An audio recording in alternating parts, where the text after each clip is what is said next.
Dear students, in today's class, let us see about the transmission of smell signal to the brain. This picture shows the neural connections of the olfactory system. We will see the details in the coming slides. The mitral cells in the olfactory bulb sends information through the olfactory nerve or the first cranial nerve. The olfactory nerve enters the brain at the anterior junction between the mesencephalon and cerebrum.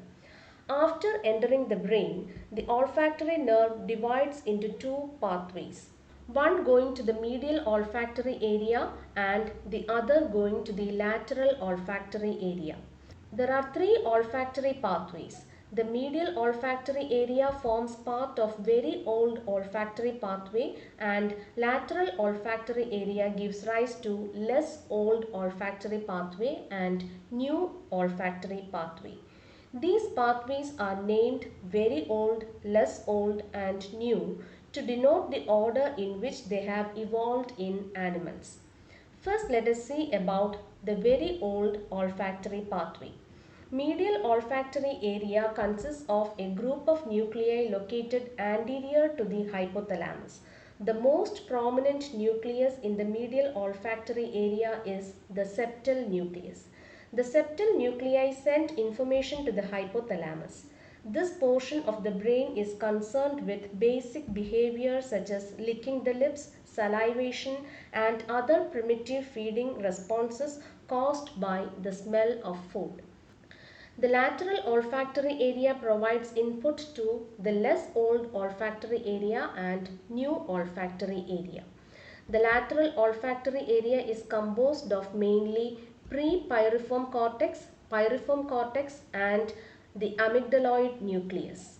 From these areas, signals are sent to almost all parts of the limbic system, especially into the hippocampus.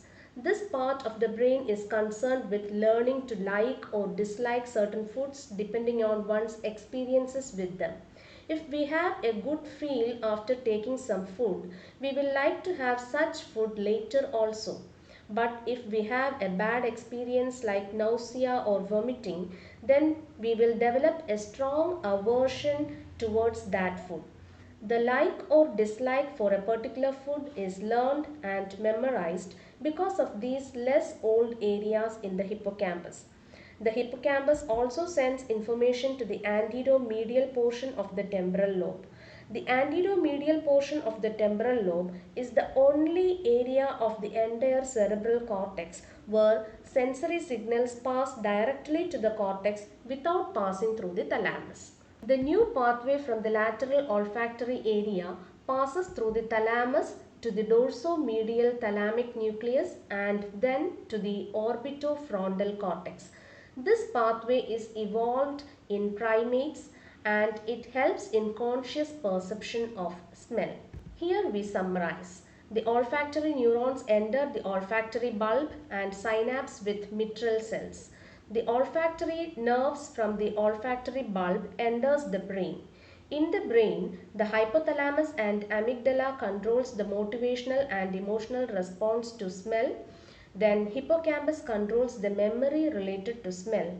And finally, the frontal cortex performs conscious perception of smell. Thank you.